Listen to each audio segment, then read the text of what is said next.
Bonsoir et bienvenue dans le podcast Culture PG du lundi 5 janvier 2026. Nous sommes oula, 2 semaines et demie après le dernier podcast, puisqu'on n'en a pas fait après Fontenay PSG. Nous sommes donc toujours dans le podcast des champions intercontinentaux, des super champions d'Europe, champions de Paris même depuis ce week-end. Ce sera le premier thème du soir, à savoir le retour sur le derby PSG-PFC qui avait lieu dimanche soir. Et ensuite, on fera un petit thème, une présentation un peu, enfin comme d'habitude, un avant-match de PSG-OM qui a lieu donc jeudi au Koweït à partir de 19h heure française. Parce que les gens s'interrogent sur la date, c'est 19h, en France en tout cas. On n'est que deux ce soir, mais vous avez les deux historiques pour vous. Bonsoir Mathieu, bonne année Mathieu. Salut à tous et très bonne année à tout le monde qui nous écoute et sur le live ce soir. Voilà, bonne année à tous, effectivement. La santé, je vous le souhaite avec le nez encore pris d'un petit passage foudroyant au fond de mon lit pendant un jour et demi. Non, quand même pas. Mais bref, ça fait très plaisir de vous retrouver. Merci de vos messages qui m'ont dit oh, quand est-ce que vous revenez? C'est très gentil. Mais écoutez, j'avoue qu'au moment de Noël, on n'avait pas trop la tête à ça. Et on a attendu logiquement d'avoir un match. Et je vous assure que si Mathieu m'avait pas dit oui tout à l'heure, je serais là. Il est possible que ce podcast n'existerait pas. Mais en tout cas, on est ravis de vous retrouver. Et on va donc attaquer le débrief de ce les autres sont pas à la canne. Les autres sont soit. Il y a beaucoup de malades, à vrai dire. L'infirmerie est pleine. Et certains sont aussi. Ont pas pu voir le match tout simplement parce que ça tombait mal hier soir. Voilà. Donc j'ai essuyé de nombreux refus, dont celui de Maxou, évidemment. Vous vous doutez bien que Maxou n'a pas voulu venir, puisque Maxou Il refuse est, tout. il est donc à l'aéroport en ce moment, Max.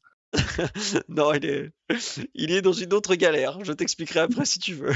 Mais on lui souhaite bien du courage quand même. Et s'engage pour la vie. Voilà, tu vois, vous en savez pas plus.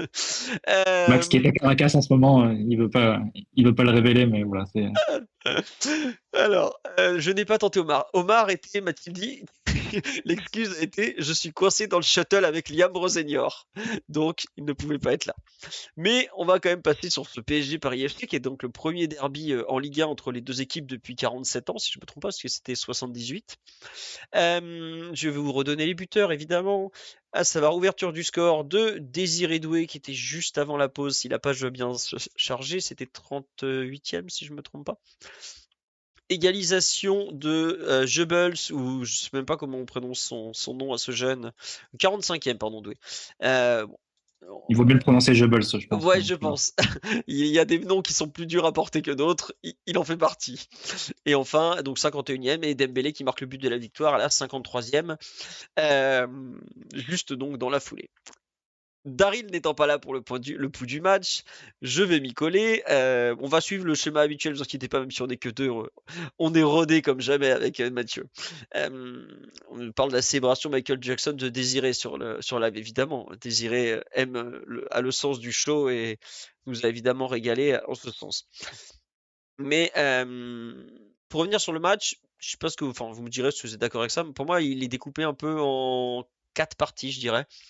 Il y a 15-20 premières minutes où on a le ballon, mais on n'arrive pas trop à créer d'occasion. Le PFC défend, ils ont posé leur 5-4-1 attendu, bah, évidemment, proche de leur but, mais pas non plus que ça. Et on voit que Paris bah, c'est un match de reprise, quoi. Il fait très froid, c'est dur les reprises comme ça dans le froid. Et on crée pas beaucoup d'occasions. Il y a Dembélé qui essaye, mais on voit qu'il n'y a pas beaucoup d'occasions. Et ensuite arrive un peu la montée en régime de Désiré Doué. Et là, bah, évidemment, quand tu commences à passer des dribbles, quand tu vas jusque dans la surface, tout ça, oui, bah là, il y a des occasions qui arrivent. Il y a donc ce but pour concrétiser, mais juste les 3 minutes d'arrêt de jeu de la première mi-temps, c'est vraiment une agonie totale pour le Paris FC. Mais tu reviens à 1-0 malgré tout à la mi-temps. Donc, c'est bien, mais c'est pas non plus parfait. Arrive le début de la seconde période où tu as l'air de reprendre tranquillement et, eh bien, en fait, tu prends ce but un peu stupide. Attendez. Voilà, ça va mieux. Tu prends ce but en fait qui sort de nulle part dans le sens où je suis pas trop du genre à critiquer l'arbitrage, mais là, vraiment le penalty, je comprends pas d'où il sort, quoi. Je revois l'action et en fait, à ce moment-là, enfin, je me mets à la place de Zabarni qui a défendu comme ça depuis des années en première ligue. Et c'est pas pour faire de la première ligue l'alpha et l'oméga du football, mais enfin en Ligue des Champions, tu peux pas siffler un penalty comme ça, quoi, non plus. Benoît Bastien, il est arbitre en Ligue des Champions. Je comprends pas en fait. Surtout quand dans le même temps, en première mi-temps, t'as refusé des pénaltys au PSG qui sont à mon sens plus flagrants que celui-là. Je comprends pas trop enfin bref. Et même dans la façon de glisser son corps, de se mettre par rapport à la course, on en reparlera avec Mathieu plus tard, mais vraiment ce penalty, je comprends pas d'où il sort. Mais bref, pardon, j'avais oublié de couper le micro, je suis désolé pour vos oreilles. Je finis. On reprend l'avantage et juste après, parce que bah le PSG monte direct, il est au-dessus du lot, et finalement, on a ensuite jusqu'à la sortie de Doué et Dembélé une domination assez claire sur le match, une certaine maîtrise. Arrivent forcément ces changements puisqu'on est en tout début 2026 qu'on vient de reprendre et bah, les 20 dernières minutes ou 25 je sais plus, bah, c'est le vide quoi en fait. T'as rien. Tu as strictement rien sur le terrain, excusez-moi.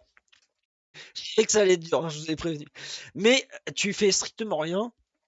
En face, ils font pas grand chose non plus. Et bah, ça se termine comme ça, 2-1. T'as eu l'impression, ouais, on me dit sur live, c'est un décrassage, il y a un peu de ça.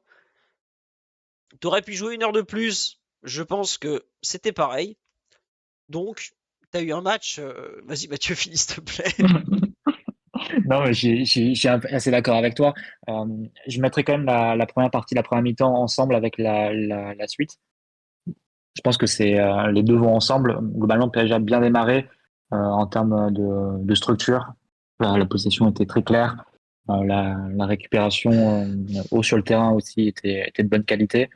Euh, le PFC proposait vraiment aucun danger, même début de danger sur transition. Donc, il n'y avait vraiment rien à ce Ah, niveau-là. Donc le contrôle du PSG sur le terrain et sur le match était total. Ouais, pilote? oui, je suis là, c'est bon, je vais mieux, vous inquiétez Non, pas. pardon, je croyais que tu voulais intervenir. Non, non, je suis d'accord avec toi, Mais justement, le fait que c'était bien en place dès le début et que. Vas-y, je t'en prie. bah après, voilà, après c'est un peu du hand dans ces cas-là, c'est-à-dire qu'il faut être très patient et attendre que l'équipe en face se fatigue et perde le ballon et ouvre des espaces. Et c'est un peu ce qui se produit avant la fin de la mi-temps.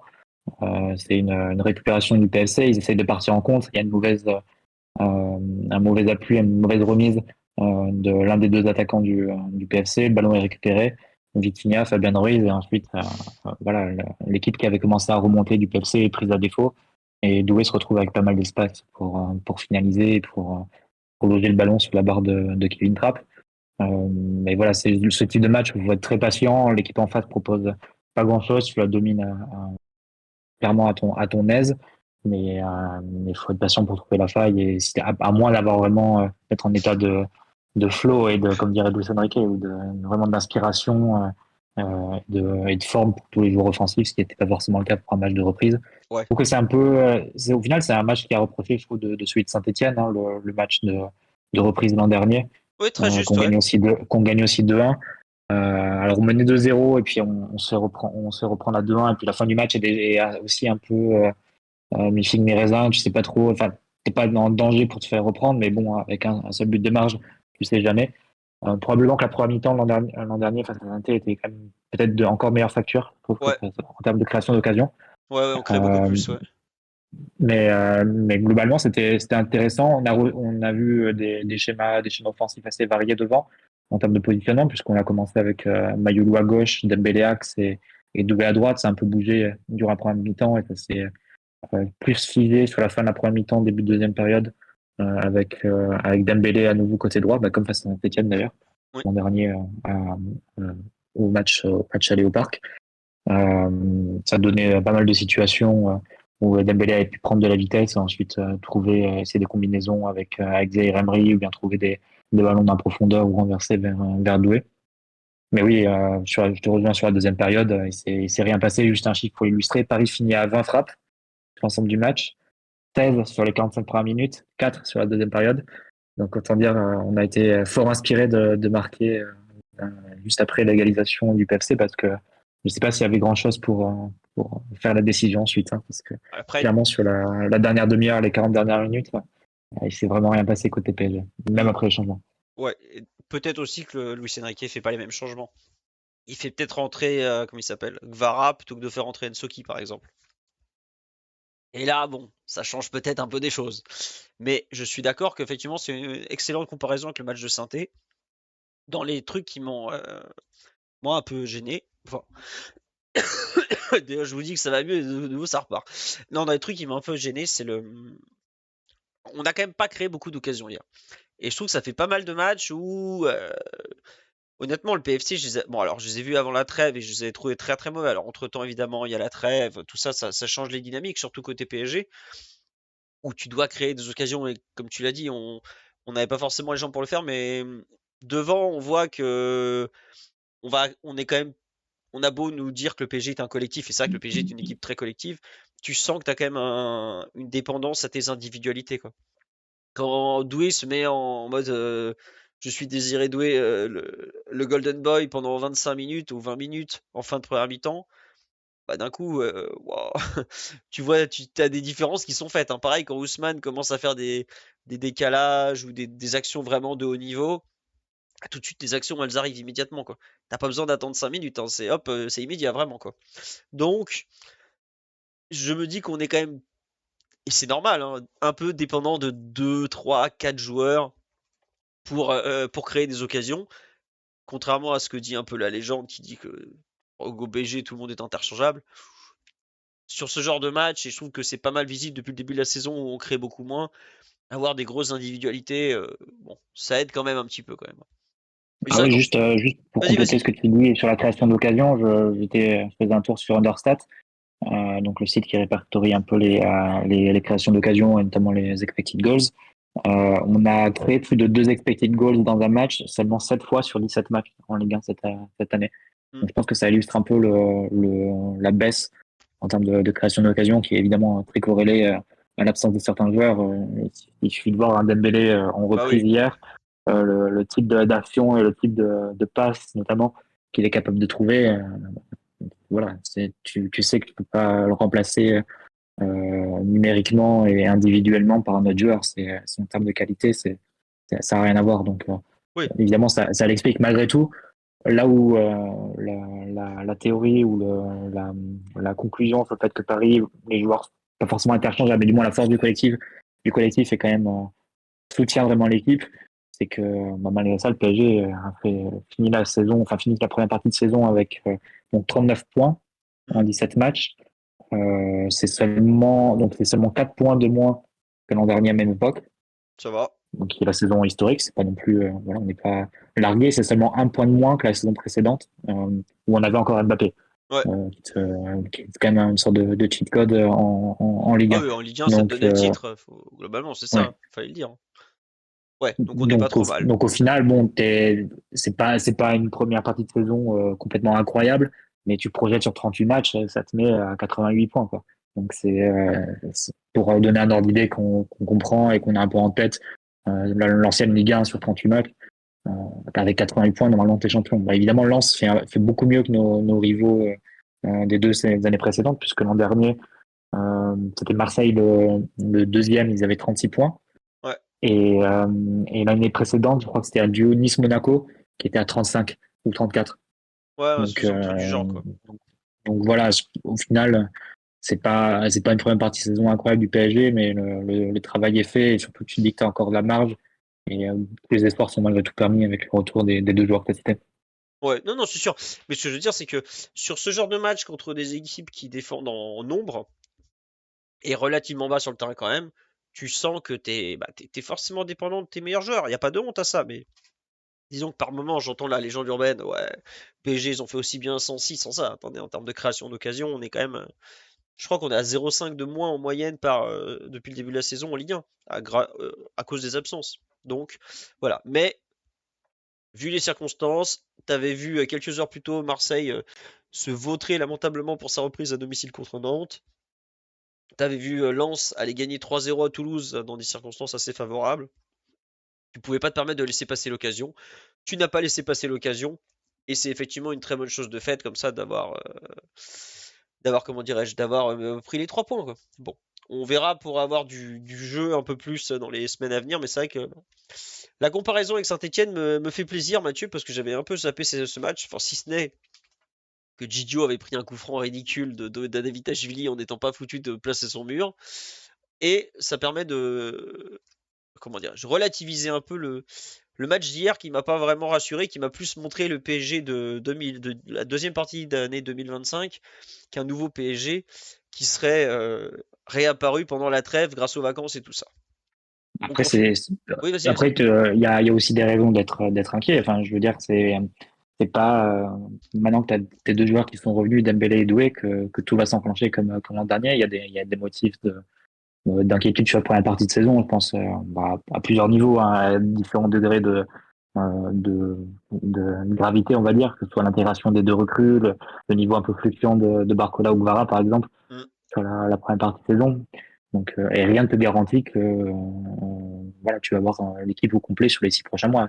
Tu peux avoir une saison galère de bout en bout, comme on avait eu par exemple sous Tourelle pour Pochettino au Ouais. post-Final Eight, par exemple. Comme ça, même avec le changement d'entraîneur, même avec une mini pré-saison, entre guillemets, en janvier, bah, t'avais jamais vraiment réussi à remettre ton équipe d'aplomb sur le plan physique et tu t'étais traîné l'absence de préparation de bout en bout. Donc, à ce stade, tu peux pas conclure ou tu peux pas prédire dans un sens comme de l'autre entre la version pessimiste et la version optimiste.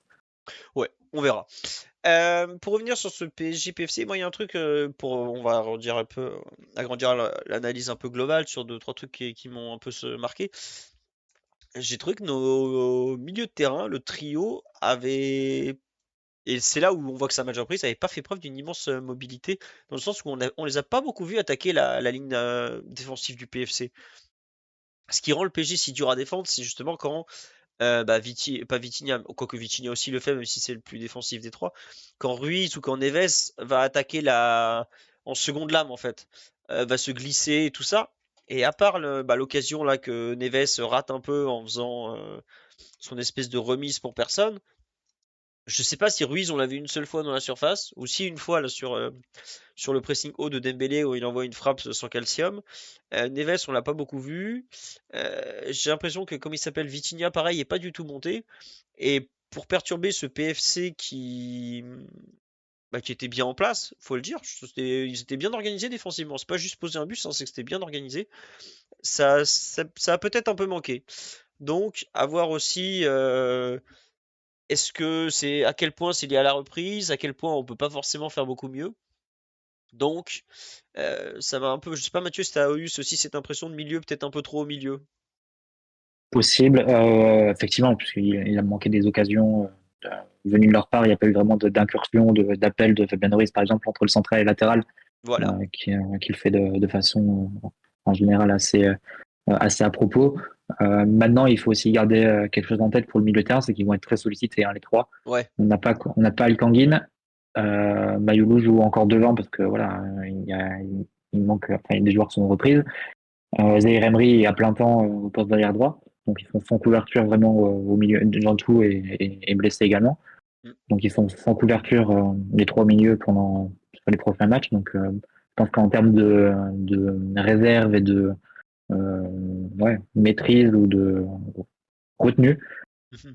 ça risque d'être un peu le mot d'ordre pour eux, savoir vraiment gérer leurs efforts et savoir exactement quand est-ce qu'il faut pousser et quand, au contraire, il faut faire circuler le ballon au milieu de terrain, permettre à l'équipe physiquement de garder le ballon, de faire tourner et d'avoir une sorte de possession défensive et de possession régénératrice, on va dire. Bah d'ailleurs, les trois, il y en a aucun des trois qui est sorti, hein. Ouais. Donc bon, ça Non, veut mais dire. sur un match comme hier, tu peux en sortir aucun, donc il n'y a pas de remplaçant au milieu de terrain. Ah non, et puis surtout, ouais, ouais, c'est ça, au milieu, ou même si tu veux mettre Warren au milieu, t'as personne à mettre à droite, quoi. Donc tu déshabilles Paul pour habiller Jacques, ou, si je me trompe pas. Je me plante toujours dans les prénoms de cette expression. Je suis désolé, Pierre, Pour habiller Paul. Diop, je veux dire, c'est une Voilà. expression. Mais bref. Ouais, il y avait un peu ce point au milieu. Sur les choix de Luis Enrique, ouais, Pierre et Paul, merci. Sur les choix de Luis Enrique, il y a un truc qui t'a surpris ou pas trop? Tiens, bah tiens. On nous dit, j'ai pas compris Mayulu à gauche, c'est un camouflet pour Barcola. Est-ce que justement ce choix de mettre Mayulu à gauche t'a étonné? Étonné, oui. Après, je l'interprète pas comme un camouflet ni pour Barcola, ni pour Gbara. Je crois qu'il a pris un coup, il me semble, à l'entraînement Ouais, deux c'est jours ça. avant. C'est ça. Vendredi. Je l'interprète pas comme ça. Je pense que c'est une façon Barcola, c'est un joueur, tu sais, sur lequel l'entraîneur compte énormément, donc il aura d'autres occasions pour être titulaire. Il peut avoir des phases notamment en termes physiques, où c'est jugé plus cohérent de mettre au repos tel joueur et de faire jouer tel autre. Ça, c'est vraiment les choix, mais je pense que c'est plus des questions vraiment de physique et de gestion des temps de jeu. Pour Mayulu, c'est vrai qu'au départ, voir jouer à ailier gauche, ça n'a pas été une vraie réussite, hein, pour moi. Hmm. Je Je pense suis que quand on d'accord. parle de possession un peu lente et un peu défensive du PSG, je pense que le fait de ne pas avoir un joueur à gauche qui est capable d'éliminer et de percuter, moi j'ai senti parfois peut-être un peu de frustration aussi de Nuno Mendes quand il avait la balle, il avait un peu de champ, tu sens qu'il voulait lancer sa passe vraiment claquer au sol comme il peut le faire pour lancer Barcola. Il ne pouvait pas le faire puisque Mayugo c'est pas un joueur qui va pouvoir prendre de vitesse son vis-à-vis. Donc ça te retirait forcément plusieurs options à ce niveau-là, prendre la prise de la profondeur, le 1 contre 1. Et même sur le plan la participation au jeu, on l'a assez peu vu. Il s'est très peu montré à ce poste-là, Mayoulou, et globalement, dès le milieu de première mi-temps, déjà, il y a les premiers ajustements qui arrivent avec la forme que va prendre l'équipe quasiment jusqu'à la sortie des deux joueurs en question, avec Doué à gauche et Dembélé plus au côté droit et Mayoulou qui va se retrouver dans une position axiale qu'il a occupée plus souvent depuis le début de saison. Je pense que Mayoulou, de toute façon, c'est pas un joueur qui va pouvoir percuter et Non, éliminer sur le côté. clairement. Clairement pas.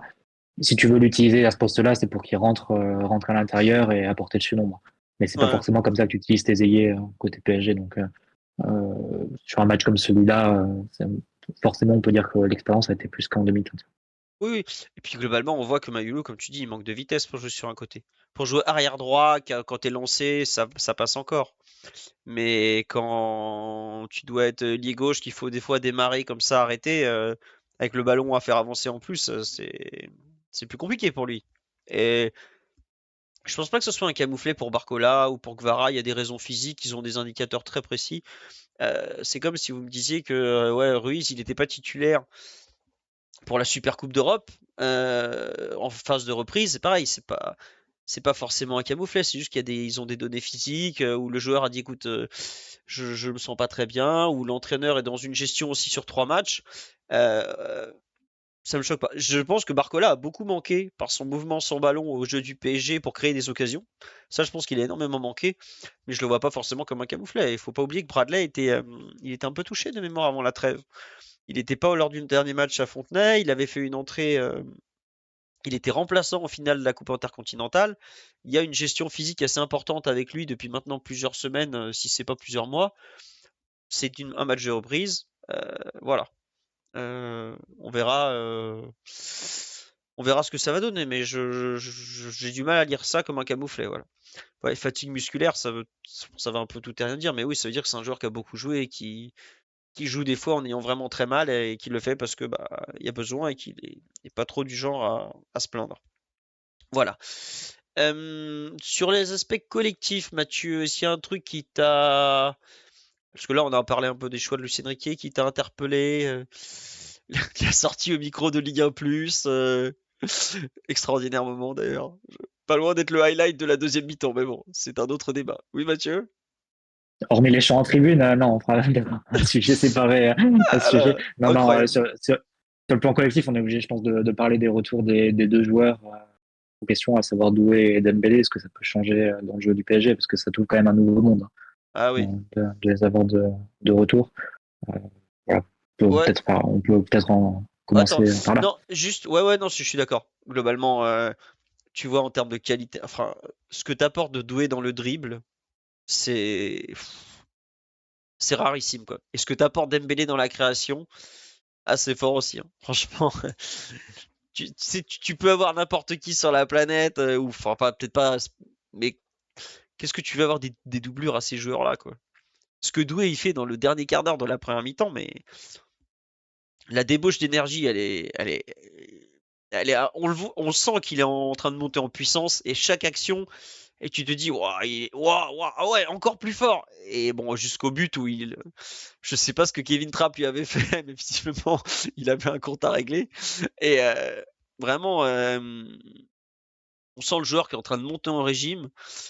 C'est impressionnant. Et bah, Dembélé, ouais, il te prend le ballon dans les 30 derniers mètres, il te trouve des angles de passe,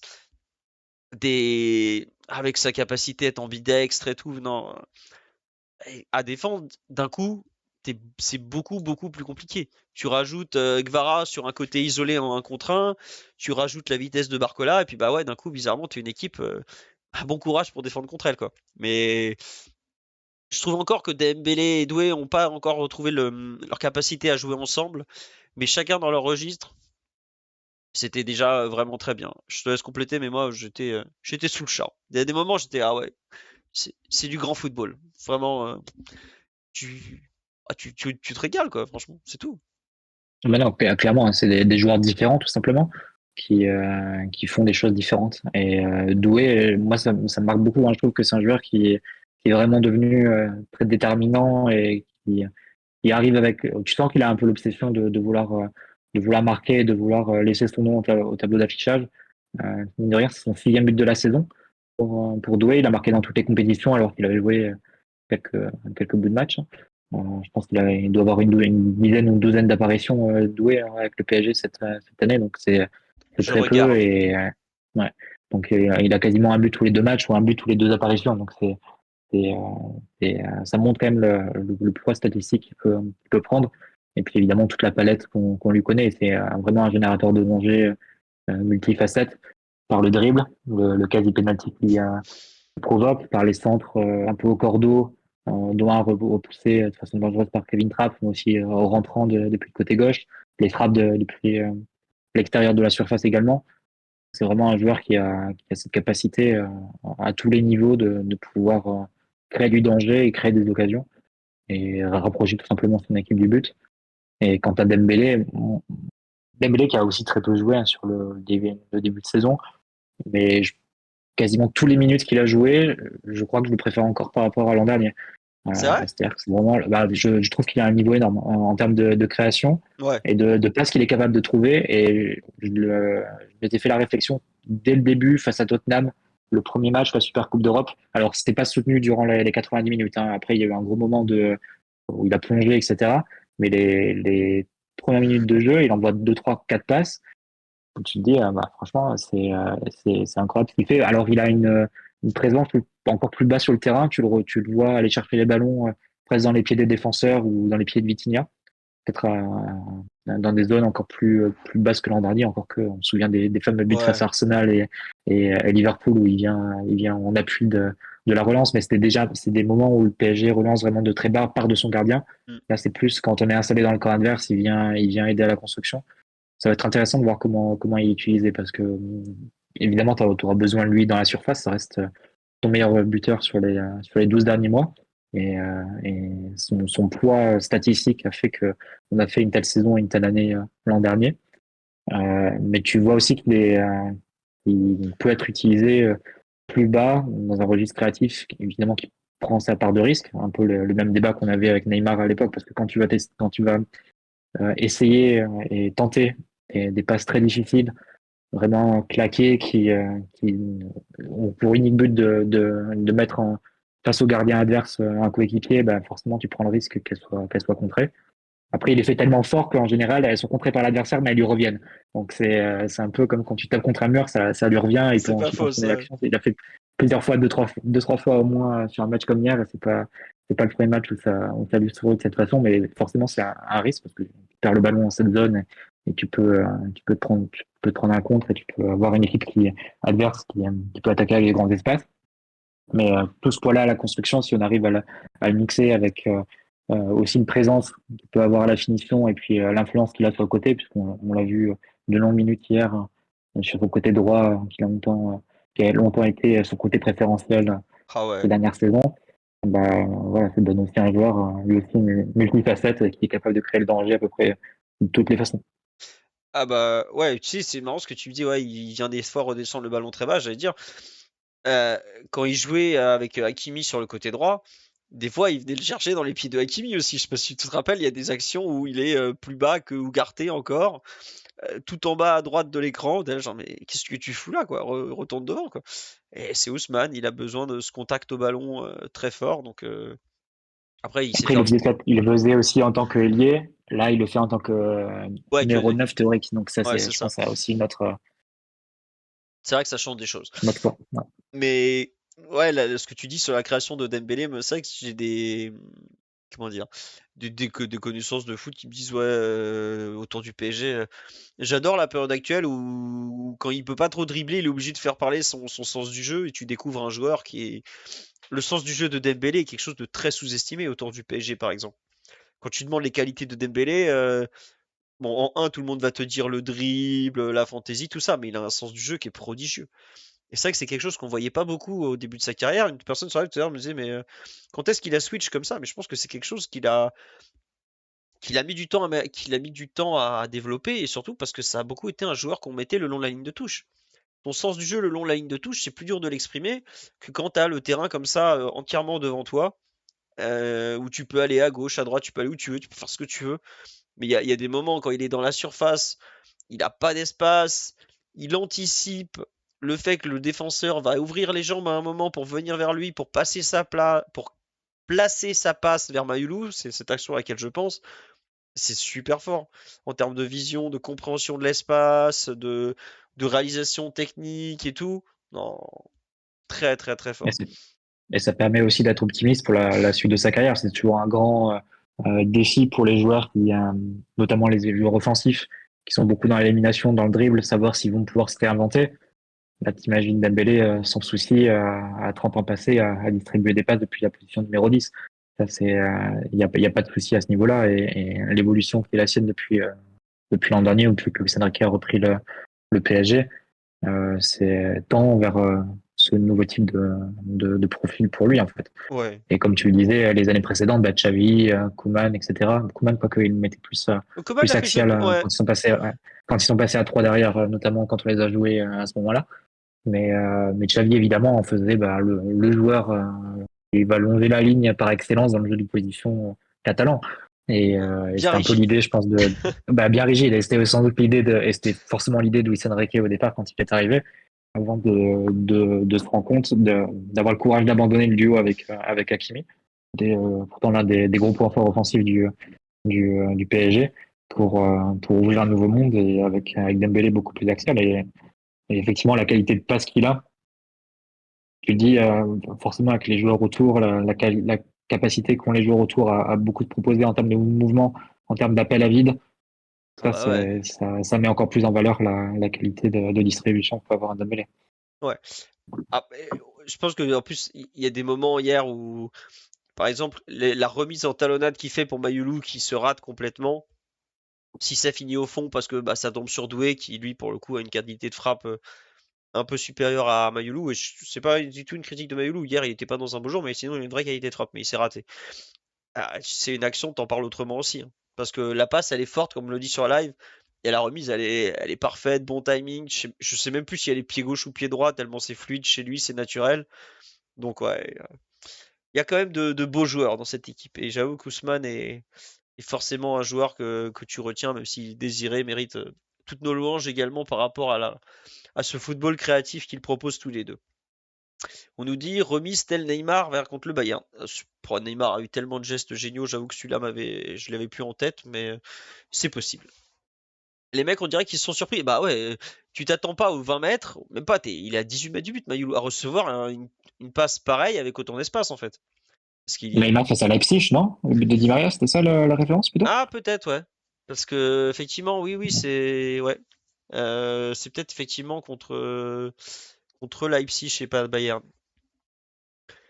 Comment il s'appelle? Denis Balbir aurait un nom pour qualifier tous ces peuples. Mais bref, c'est un autre débat. Euh, Sur l'aspect collectif, est-ce que tu veux dire un petit mot sur la charnière Pacho-Zabarni ou pas? Moi, c'est un truc qui m'a un peu surpris. Alors, j'ai pas été surpris que Zabarni soit titulaire parce qu'il faut pas oublier que Marquinhos était parti en vacances blessé. qu'il fallait le faire rejouer un peu avant, afin qu'il soit en forme pour PSGOM dans 4 jours. Donc ça, c'est normal que Marquinhos ait été remplaçant qui entre en jeu. Ça ne me choque pas. Mais Pacho Zabarni, c'est une charnière. J'arrive pas à savoir à quel point elle va être complémentaire dans le futur. Je m'explique. Bon, Pacho est un joueur de très très bon niveau. Zabarni, je pense que c'est un bon joueur aussi. Contrairement à la bonne majorité de gens, je pense que c'est un joueur à qui il faut laisser du temps et ça peut le faire. Mais j'ai parfois un peu du mal à voir comment ils vont se répartir certaines tâches. Euh, je pense dans la gestion des joueurs. En fait, la charnière Marquinhos-Pacho a ce titre très logique, c'est que l'un et l'autre ont très vite su communiquer entre eux, savoir qui devait faire quoi. Et je trouve qu'entre Zabarni et Pacho, ils ont encore du mal à savoir à se dire entre eux qui fait quoi. Et ça peut être quelque chose qui va se régler dans la durée. Il y a des charnières qui ont fonctionné comme ça sans être excellentes au départ, qui sont devenues très performantes.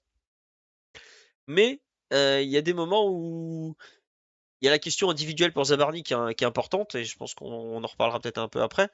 Il y a la question aussi de la complémentarité, de la confiance entre les deux. Et ce match-là, ils n'ont pas joué beaucoup ensemble, hein. Ils ont dû jouer, ils ont fait un match plutôt pas mal à Barcelone malgré tout. À Marseille, ils avaient joué ensemble, mais les trois jouaient parce qu'on jouait avec un truc complètement raté. Il y a eu quelques matchs, et j'avoue que cette charnière, j'arrive pas à me faire une idée, à me dire, elle a un avenir en or ou ça passera jamais. Je sais pas ce que t'en penses, Mathieu. D'ailleurs, je pense que Pacho, c'est un joueur qui est complémentaire à beaucoup d'autres joueurs parce que, évidemment, au duel, c'est des qualités qui C'est lui sont visible. naturellement reconnues, mais c'est un joueur qui couvre très bien, hein. Ça, tu le vois sur un match comme hier, par exemple, quand on est pris un peu en profondeur ou quand il y a une diagonale à faire, une diagonale défensive à faire, il comprend très vite et il est très vite sur l'attaquant adverse, donc ça le rend, je pense, compatible avec beaucoup de joueurs dont il peut Ouais, voilà, couvrir et masquer, entre guillemets, quelques demi-erreurs. Donc ça, c'est un premier point, vraiment, juste pour souligner à nouveau le très bon match et la grande qualité de Pacho, évidemment.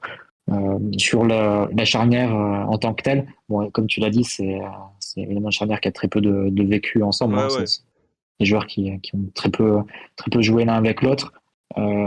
Déjà, il faudrait savoir comment ils communiquent, les deux. Je ne sais pas si Pacho parle anglais, typiquement. Pas que. C'est. Moi, j'avoue que je l'ai toujours vu, j'ai jamais vu parler anglais. Toujours espagnol. Ouais. Et Parce que Marquinhos, on l'a vu un peu ces derniers mois, on a compris qu'il parlait un espagnol parfait. Mais donc ça facilite forcément la communication. Puis je pense que Donnarumma à l'époque aussi, forcément avec un vestiaire autant hispanophone, il avait dû garder ah, ou il, comprendre quelques mots, donc ça pouvait être assez fluide entre les trois. il a dû Mais c'est vrai apprendre que l'espagnol pour comprendre les insultes de Navas, donc forcément ça aide, hein. Mais c'est pas impossible. Ouais. Mais là, oui, c'est clair que le trio Zabarni, Chevalier, Pacho, je sais pas, je vois pas trop comment ils communiquent ensemble, mais juste pour l'anecdote et sans doute ceux qui sont régulièrement au stade le voient également. Pacho et Zabarni sont quand même très souvent ensemble, hein. À l'échauffement, ils sont ensemble. Quand les autres font des frappes, ils restent ensemble et ils s'entraînent ensemble. Donc d'accord. séparément, c'est les deux seuls qui ne vont pas faire de frappe pour tester le troisième gardien un peu avant la fin de l'échauffement et se chauffer un peu sur les tirs de loin. Donc je pense qu'il y a ce souci-là entre les deux d'apprendre à se connaître et d'apprendre à communiquer ensemble. Après, savoir si c'est fluide ou pas, ça c'est compliqué à dire, mais Mm. euh, Non mais forcément, parler du devenir de la charnière, c'est forcément parler de si on croit ou pas en Zabarni, et ça, forcément, les débats sont très ouverts à ce stade-là. ouais. Et non mais c'est vrai qu'on me dit quelque chose de très juste, c'est que Pacho était à Francfort. À Francfort, il parle forcément allemand, et encore plus avant, il était à Anvers. Euh, à Antwerp. Vous vous doutez bien qu'il n'a pas appris cette horrible langue qu'est le flamand et il a des bases d'anglais et tout ça, quoi. Donc oui, avec Zabarni qui parle couramment anglais pour avoir vécu 3 ans à Bournemouth, ils doivent au moins se comprendre en anglais. Après, ouais, comme tu dis, il y a la question de faut-il croire en Zabarni et tout. Bon, moi je suis pas du tout inquiet pour ce jeune. Je pense que ça, il faut lui laisser du temps. Mais par exemple, hier, je vais parler un peu du cas Zabarni parce que je trouve que c'est assez intéressant. C'est un joueur qui est en manque de confiance et euh, il fait une première mi-temps qui est bonne. Il permet de jouer haut, tout ça, c'est bien. Arrive cette action du fameux penalty. Et moi, il y a un truc qui me gêne pour lui et qui est, je trouve, très dommageable. C'est un joueur qui s'adapte de la première ligue à la Ligue 1. Normalement, les 99% des transferts, c'est dans le sens inverse. Voilà. Où c'est donc un joueur qui a été habitué à un jeu très libre, où on siffle peu de contact. Tu passes à un jeu où les arbitres sifflent quand même pas mal en France. C'est pas le championnat le plus haché de la planète, hein, mais ça siffle plus, quoi. Et là, tu te retrouves à te prendre un penalty. T'es en manque de confiance parce que t'es dans une équipe en phase d'adaptation. T'as raté quand même pas mal de trucs. Tu le sais. Ils sont pas bêtes, les joueurs. Ils le savent à quel point où ils en sont dans la hiérarchie, tout ça. Tu es titulaire, on te siffle ce penalty où, moi, vraiment, je comprends même pas où est vraiment la faute, quoi. Je me mets à sa place. Et en plus, tu prends un jaune. Et les actions d'après, tu fais, mais comment je peux défendre, en fait? Comment je suis censé défendre alors que en jouant ce que je trouve être une action normale, on me siffle penalty, carton jaune.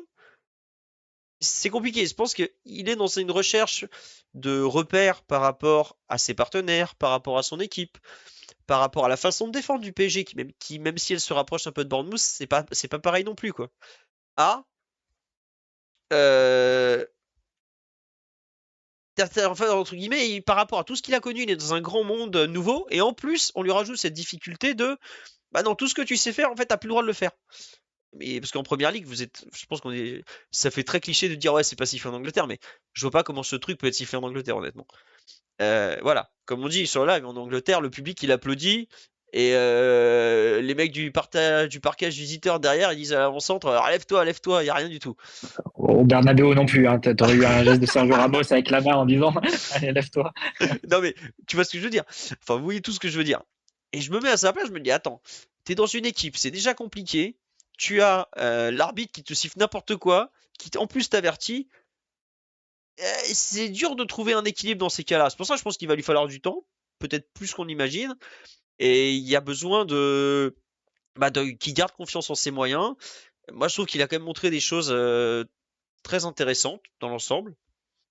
Et ça pourrait venir.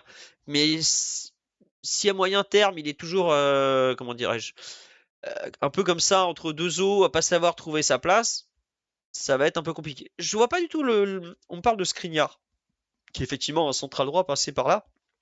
Skriniar avait quand même des limitations en termes de profil. Zabarni, ça le dérange pas de jouer avec 40 mètres dans son dos. Skriniar, c'était beaucoup plus compliqué. Zabarni, il court. On peut lui reprocher des choses, mais il est capable de courir. Il est quand même beaucoup plus mobile que Skriniar. Je comprends la comparaison, ok, c'est deux mecs d'Europe de l'Est, tout ça. Mais Skriniar avait jamais. Enfin, il avait été recruté pour un projet qui correspondait plus vraiment à celui-là. Il y a eu des changements et tout. Zabarni, il est recruté, il est suivi depuis des années. Ouais, c'est ça, ouais. Il est censé rentrer dans le moule en fait. Skriniar, c'est pas tout à fait la même chose. Skriniar, on était à une époque où on a injecté 11 joueurs en un été. On a dit à Luis Enrique, tu te débrouilles, il faut que ça marche. Il était déjà prêt à venir, alors que c'était même pas le même coach, c'était pas le même système de jeu, etc., etc. Là, voilà, c'est en termes d'intégration de tout, c'est rien à voir. Donc, pour ça, je pense que le cas Skriniar est un peu particulier et n'est pas vraiment lié à Zabarni. Euh, Je veux dire, en plus, si tu prends la comparaison jusqu'au bout, saison 2023-2024, il sort de l'équipe quasiment à ce stade de la saison, puisqu'il y a, ouais, il y a sa blessure qui arrive, je trophée pense, des champions. début. Ouais, c'est ça. C'est début Et, janvier au parc. il va jamais reprendre sa place après le trophée des champions. Et les quelques rentrées ou les quelques apparitions qu'il aura eues après sa blessure faisaient froid dans le dos. Tout à fait. Alors qu'on n'était plus au mois de janvier et qu'il faisait à l'époque froid sur le terrain. Alors là, c'était même le printemps, quand tu avais le duo Skriniar-Danilo, c'est encore autre chose. Ah, Mais mais après, ça, sur Zabarni, je pense sur le penalty, c'est vrai que la faute, elle n'est pas évidente, mais comme il y a il y a un différentiel de gabarit entre lui et son vis-à-vis, son adversaire direct, il va avoir un contact, en fait, et près enfin, de la main ou l'épaule, enfin du bras.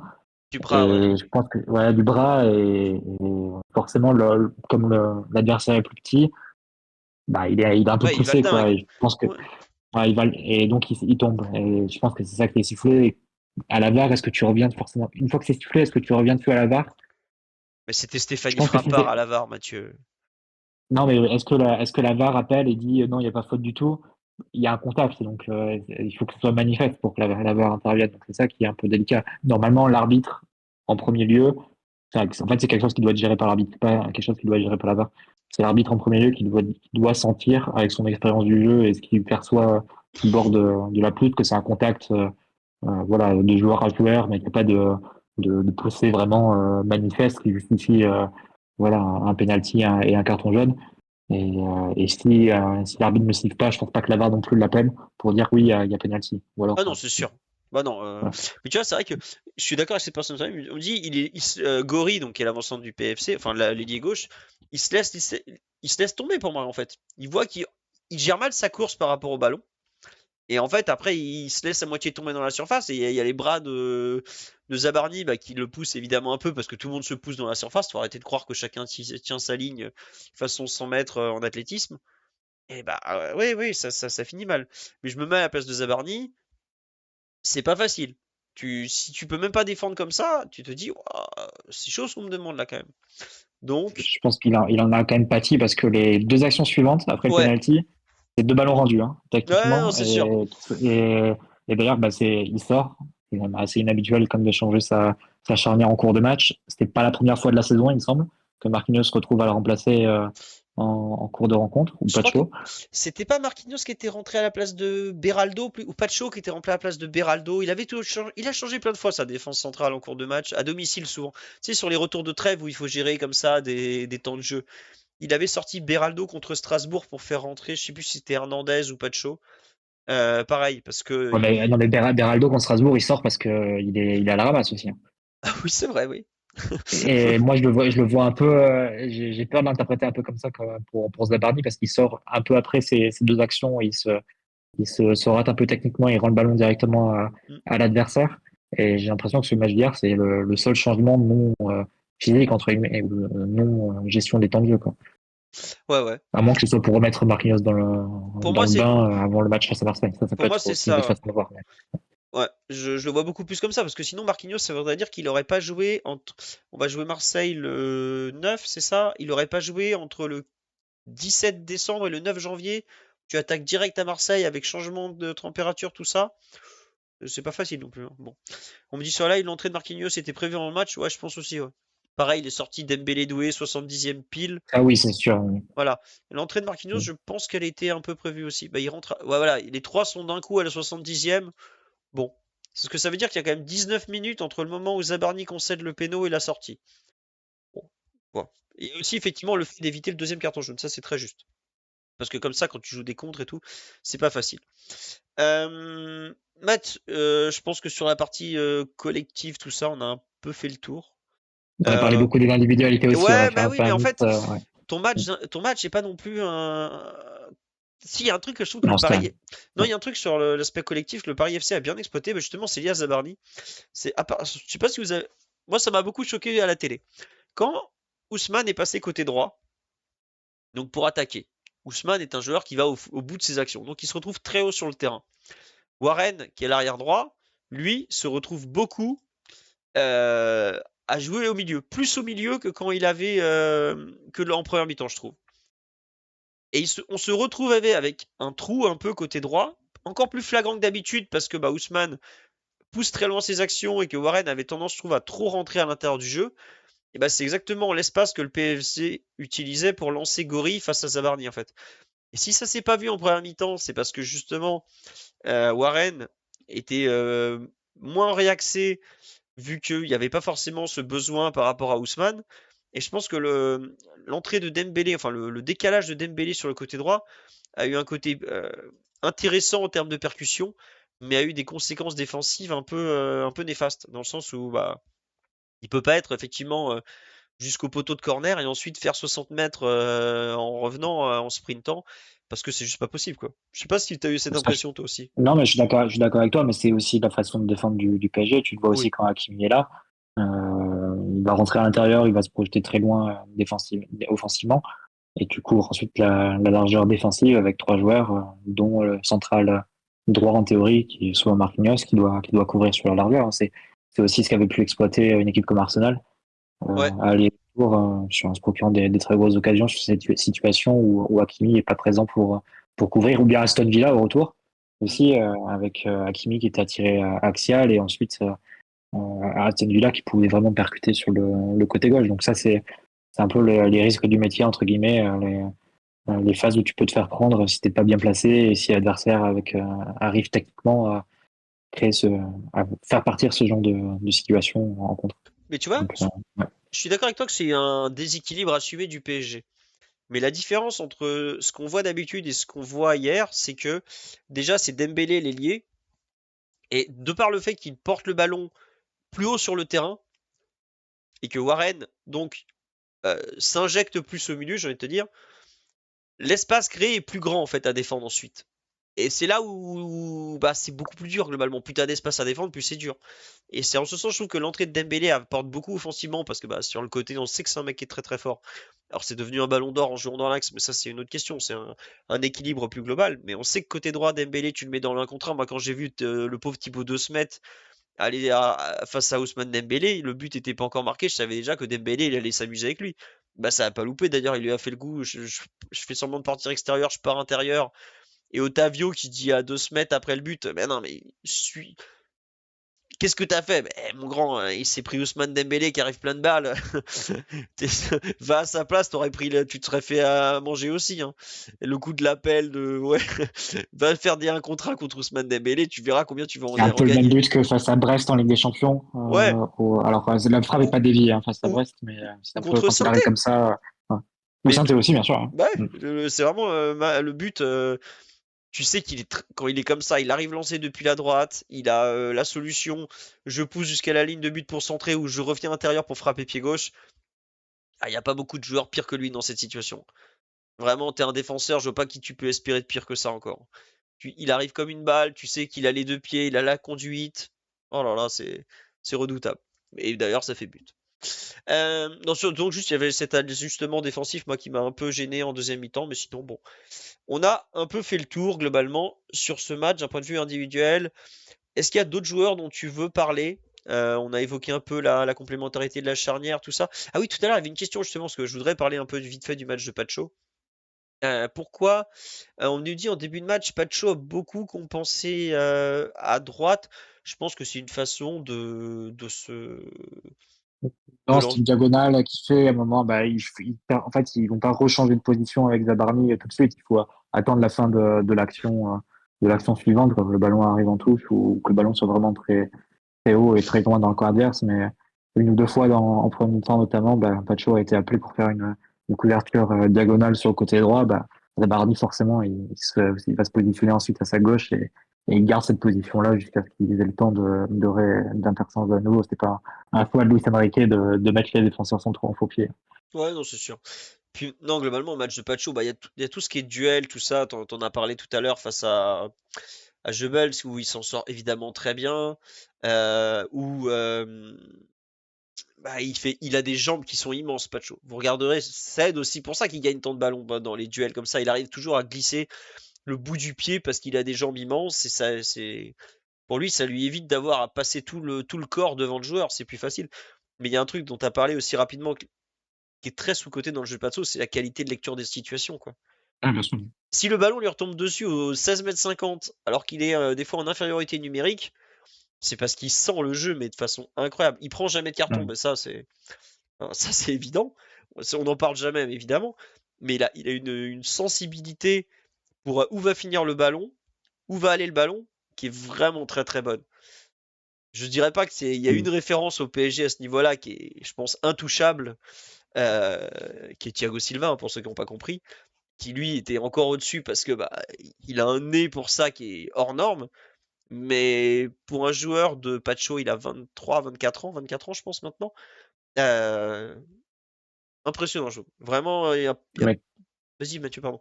non, mais moi, je suis totalement d'accord avec toi. Hein. Il y a des situations où tu peux tracer la comparaison avec Thiago Silva. Hein. Sur des matchs comme hier, évidemment, l'adversité est pas incroyable, mais il y a une sensation de domination et d'ascendance qu'avait aussi, peut-être encore plus forte raison, Thiago Silva pendant des années en Ligue 1. Le fait comme s'il voyait le jeu avant et savait bien avant ce qu'allait faire son adversaire.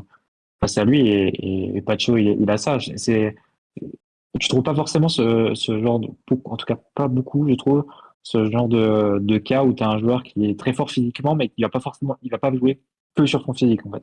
Mm, Il va beaucoup jouer avec sa tête et tu te retrouves avec un joueur très sobre, en fait. mm. Comme vous l'avez dit, qui fait pas de faute.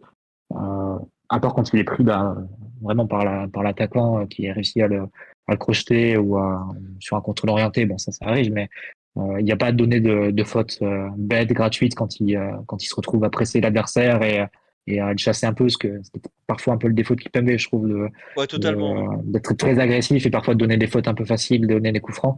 Euh, Kipembe a une très bonne carrière au PSG, a eu un très très haut niveau. Hein, je dis pas, c'est pas un tacle contre lui, mais il y avait parfois ces petites fautes qui faisaient, qui étaient un peu inutiles quand il allait chasser l'adversaire David Luiz assez haut. aussi, Pacho, dans il le est même beau. profil, tu vois. David Luiz, évidemment, pour prendre un autre exemple. Le grand Euh, frère. c'est ça, les deux se ressemblaient. Mais Pacho, il est plus, il se canalise plus, il est plus sobre, il lit bien les situations, donc c'est un défenseur. C'est ce qui fait un défenseur très très complet. Hein. Ouais, non, vraiment super défenseur. Et il y a eu des matchs cette année où il a été moins bon, mais franchement, hier, tu vois certaines actions, tu te fais, ah ouais, quand même, il est fort. Il fait des trucs. Il n'y a pas grand monde dans l'effectif qui peut le faire. Voire, il n'y a que lui qui peut le faire défensivement dans l'effectif, à cet instant en tout cas.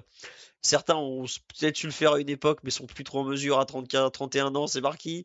Et Zabarni, ou même Hernandez a eu des pics défensifs incroyables, mais bon. Entre-temps, il y a eu 2 fois les croisés et le foie gras de Noël, donc c'est un peu plus compliqué. Mais Euh, Hernandez, par exemple, il va être très agressif, il va faire des fautes. Ça, ouais, ah bah c'est oui, c'est dans sa panoplie, ça. oui. Et je pense que voilà, c'est un peu la différence. C'est un joueur vraiment très agressif qui va. Pacho, il arrive à bien allier les Mm. deux faces. Hein. C'est-à-dire aussi jouer avec un peu de tempérance parfois. Non, mais tu vois, par exemple, tu joues contre Lucas Hernandez, tu sais que tu vas te faire malaxer les côtes pendant 90 minutes. Tu joues contre William Pacho, tu vas pas forcément passer un meilleur match. Je pense que tu vas prendre moins de coups parce que tu vois que c'est un joueur qui est pas méchant, qui a pas les crampons qui traînent, qui va pas tenter de te mettre des coups de coude en douce, ce genre de truc. Mais par contre, ça doit être horriblement frustrant. Parce que il est derrière toi, il tend ses jambes de Dalsim, là, il te prend le ballon à 2 mètres devant toi, donc t'as rien pu faire globalement. Tu vas passer une fois et il fait ah en fait tu sais faire ça. C'est exactement ce qui s'est passé avec Jebel hier. Il lui a pris le ballon sur le premier duel là, je crois que c'est 4e ou 6e minute, je sais plus. L'autre a fait ah d'accord. Il le remange dans l'action une première fois, une deuxième fois ensuite, et après bah, le pauvre petit Jebel, on l'a plus revu quoi. Donc je pense que tu passes pas des bons matchs face à William Pacho. Et puis bon, bah, c'est pas pour rien que c'est un des meilleurs défenseurs de la planète. Hein. L'an dernier, sur la campagne de Ligue des Champions, je suis pas sûr que il y a eu un meilleur défenseur que lui sur la Ligue des Champions l'an dernier. Mais bon, il est même pas dans la sélection de l'UEFA, donc on va Oui, rien tu fais dire. ton équipe type avec Saliba et lui. Bah C'est oui, juste comme ça. bah ouais, bah il y en a qui ont mis Bastoni et Marquinhos. Bon, tant pis, ils font ce qu'ils veulent. Ouais. Le problème de l'UEFA, c'est qu'il y a de l'alcool dans les loges. Qu'est-ce que vous voulez que je vous dise, moi? Alors Non, mais fallait, après, c'est vrai que parfois les hommes du match ou les équipes types de la Ligue des Champions de l'UEFA, c'est un peu à ah la oui, réputation du joueur ou bien à la sûr. notoriété du joueur. Bon, ça peut pas être pas trop se Bon, formaliser là-dessus. voilà. Après, et quand je dis ça, Bastoni a fait une très très belle saison. Et puis c'était normal qu'il y ait un mec de Inter au moins. Et Marquinhos fait quand même plutôt une bonne phase finale et tout. Donc je taquine, mais c'est vrai que le déficit entre les matchs que produit Pacho et la reconnaissance qu'il a est quand même assez fou, quoi.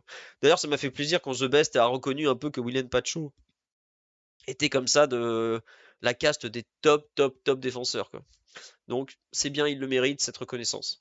Au niveau des perfs individuels, j'avoue que on va pas parler de Lucas Chevalier, déjà Daryl est malade, on l'embrasse, donc on, on fera pas le point Chevalier en son absence. Bon, le match de Warren, j'ai rien à en dire, Zeban en a parlé. Juste un petit mot sur Nuno Mendes, qui tout à l'heure, je sais plus de qui on parlait, dans les joueurs, à part un peu Dembélé, Doué, tout ça. Mais ce que Nuno Mendes fait avec le ballon, oh là là, c'est pas vraiment. Il y a des trucs, même défensivement, hier, il fait vraiment un super bon match. La lecture de trajectoire aérienne, qui était un point faible dans le passé, il y a des moments où il arrive à bien reculer, le bon jump au bon moment. Le timing est vraiment top. Donc, mais quand il commence à accélérer, oh là là, c'est incroyable. L'association d'explosivité, le coup de rein, tout ça.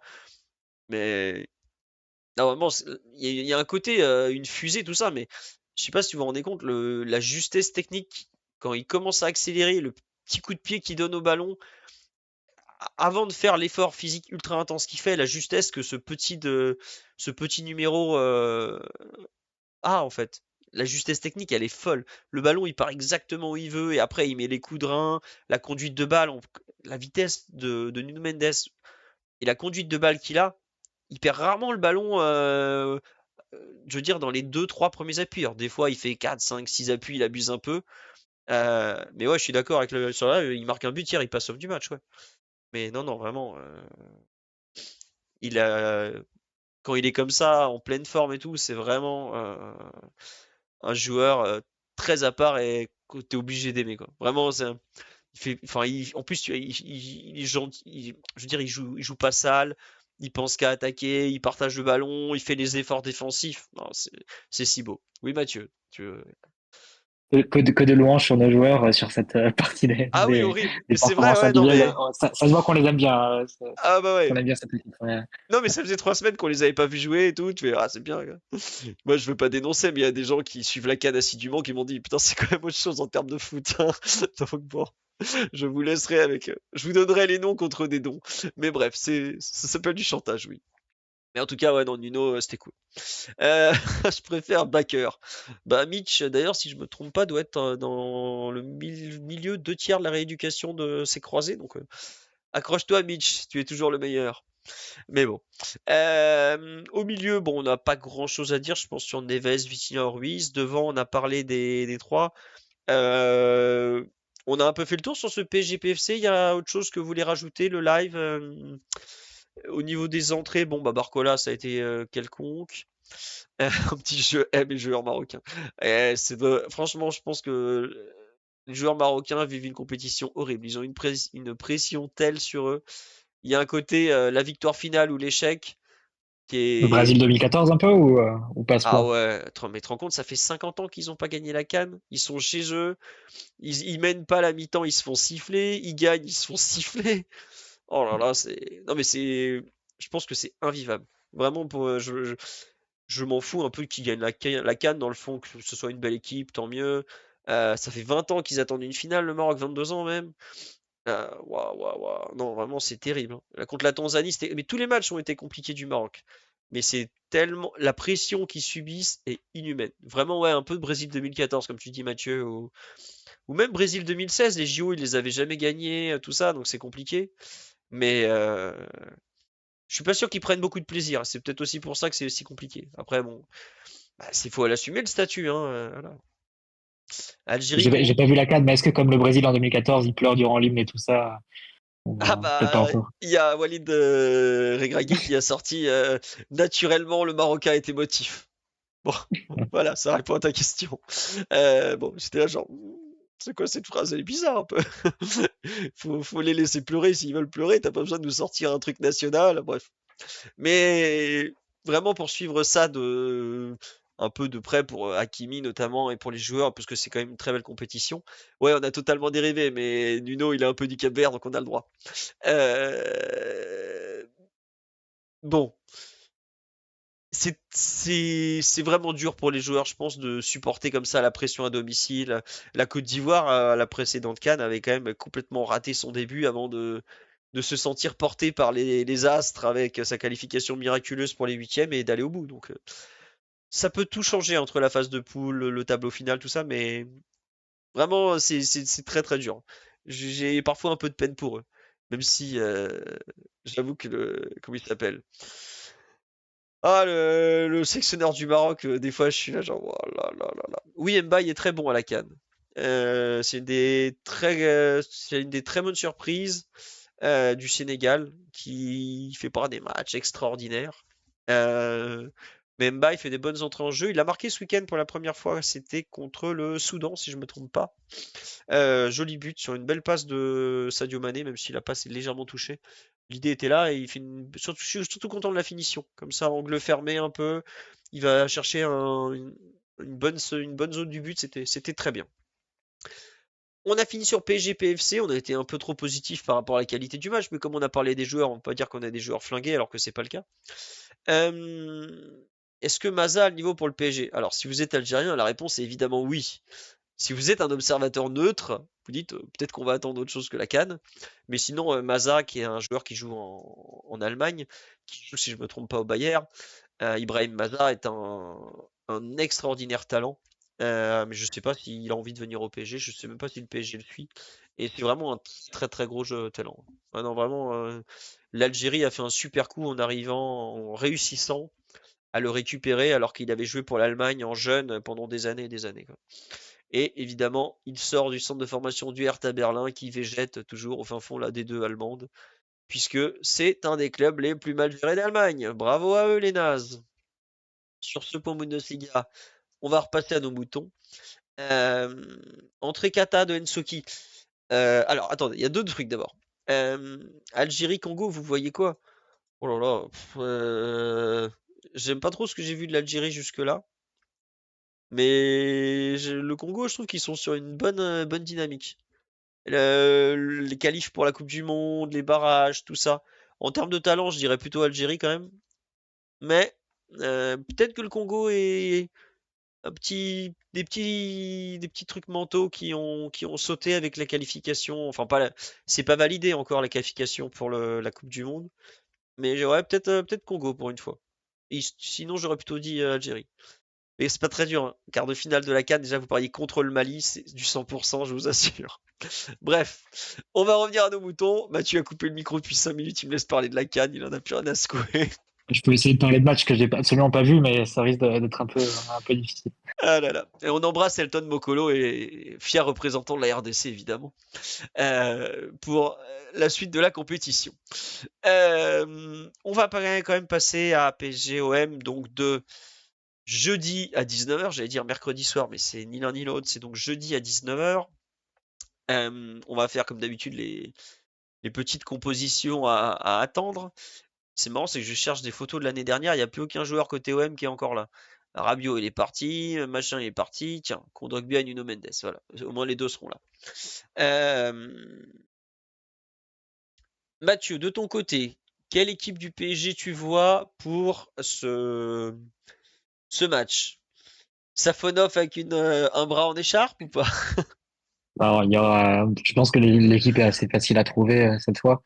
Ce sera l'équipe type, donc celle de la finale de la Ligue des Champions, plus Chevalier, avec un doute sur Guevara ou Barcola à gauche.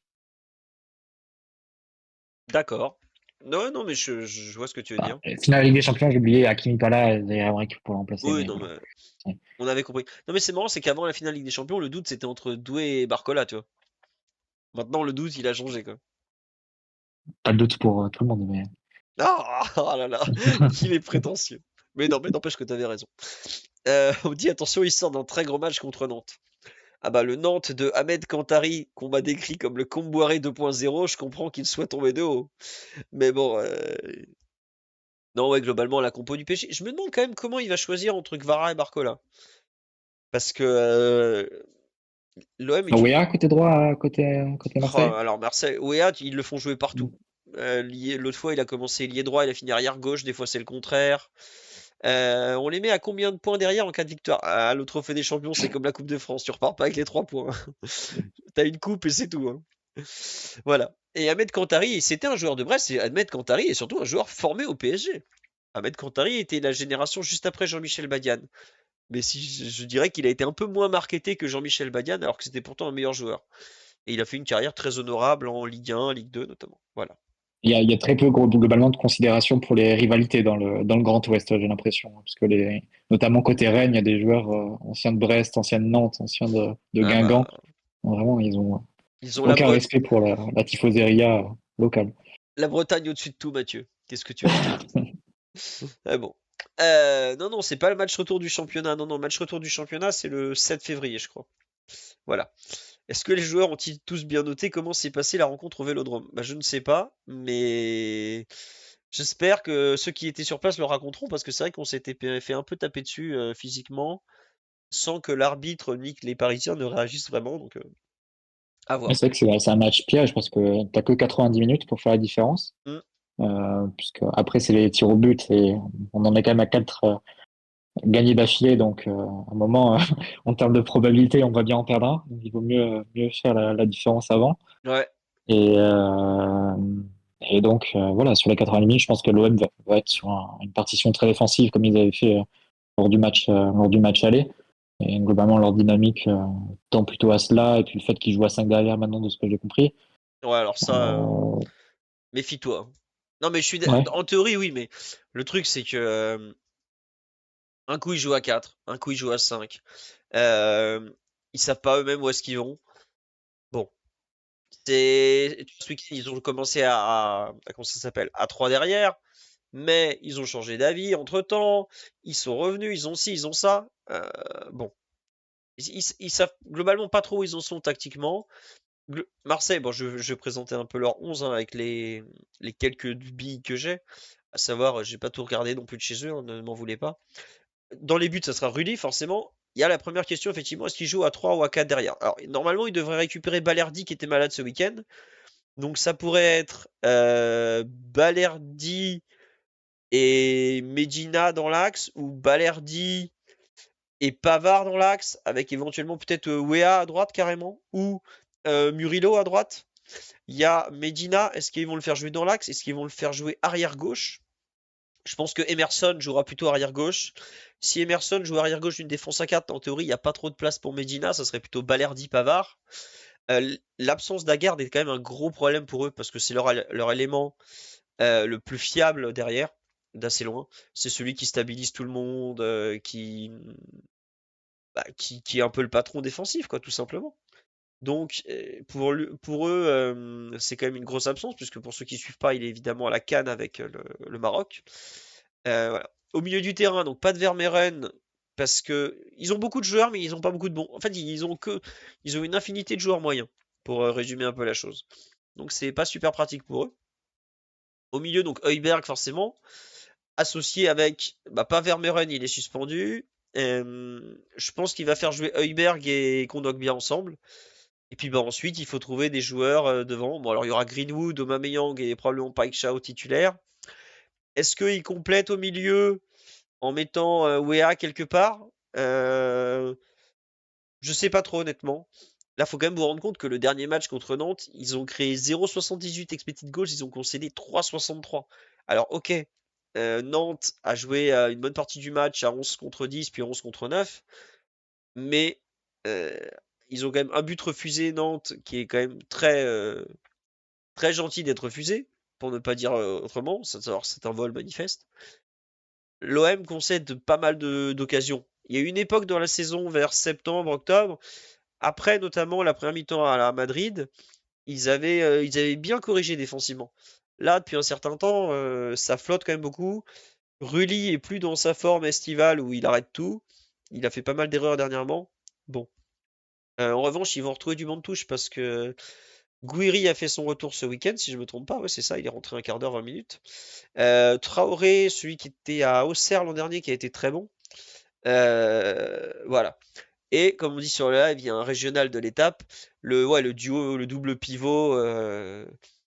Hülberg, il a 30. Oui, c'est un 94, Hülberg, si je me trompe pas. Il commence à avoir plus de 30 ans, il a déjà beaucoup joué, ils n'arrivent pas à trouver un terrain d'entente.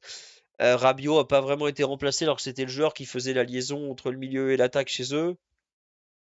Leur équipe est très dure à définir en amont et elle est très dure à définir une fois qu'elle est sur le terrain, dans le sens où c'est un peu le bordel en permanence, quoi. Je trouve que c'est vraiment une équipe qui est pas très bien organisée. Alors, ils ont des joueurs qui sont capables de marquer avec pas grand-chose, hein, que ce soit Paik Chao ou surtout lui d'ailleurs, ou même Aubameyang, voire Greenwood, qui est quand même un joueur un peu particulier. Euh, le reste, c'est irrégulier. Mais c'est vrai que Wea est peut-être leur joueur le plus régulier. Rarement décevant, qui peut jouer un peu partout. Bah Mathieu, tu l'as connu à la Juve, tu vois le type de joueur que c'est, quoi. Typiquement, le mec où tu sais qu'il va te sortir un match 6 sur 10 pratiquement en toutes circonstances. Ce sera jamais 7, ce sera rarement 3. Bon, voilà quoi. C'est possible qu'il y ait des coups. Et je pense qu'ils ont bien vu en championnat qu'en mettant beaucoup d'intensité, ils peuvent faire mal.